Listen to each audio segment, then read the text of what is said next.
Number 2, old writings teach us valuable lost perceptions and historical perspectives in medicine.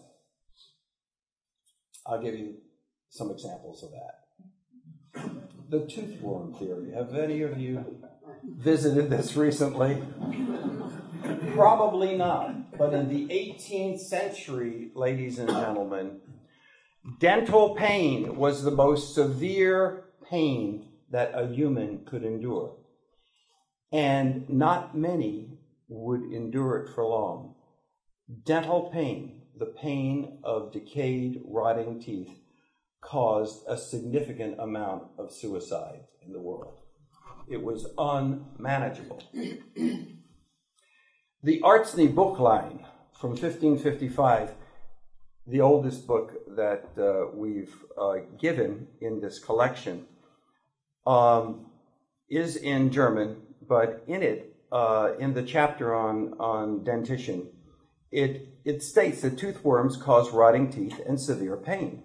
And it has, among its early woodcuts, this is the earliest image of dentistry that we have recorded, a very well-mannered and well-dressed dentist, apparently.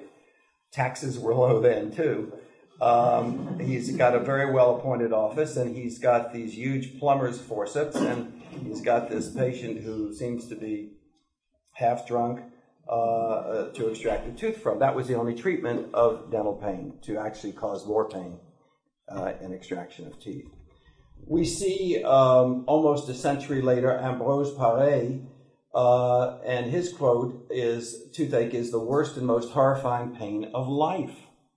I mean, you can imagine a century later, almost a century later, John Hunter, actually a little more than a century later, was ready to relegate toothworms as the result, not the cause of rotting teeth, but still the toothworm theory, the idea of having this animate source of causing this pain that's incomprehensible.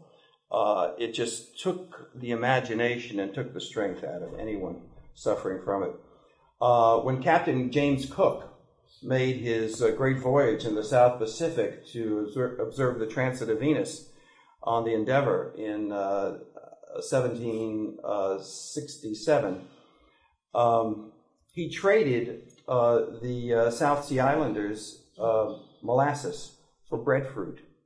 And these South Sea Islanders had been leading a very healthy life, natural diet. And with molasses, within a matter of months, some of them experienced for the first time ever in their culture toothache. And they also experienced for the first time suicide.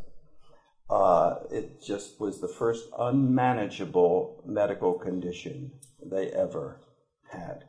So you can imagine from this historical perspective that you can get from looking at books several centuries back, that dental pain, dental problems was enough to provoke some doctors, some people with an MD degree to say, we've got to set up a separate discipline to take care of this. This is really complicating the lives of too many people, dental woes.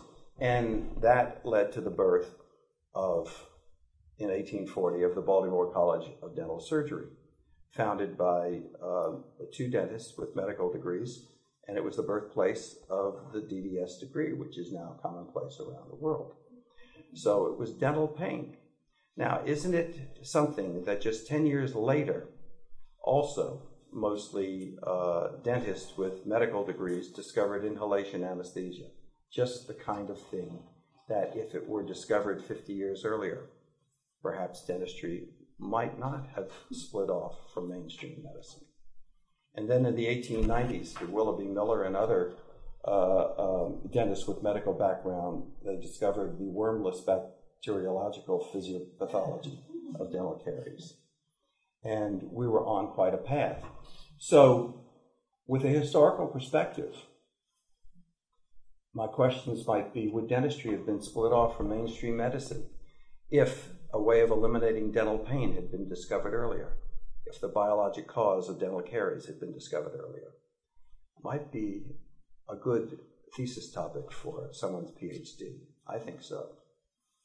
But you only get these kinds of relationships and relevancies if you study the past.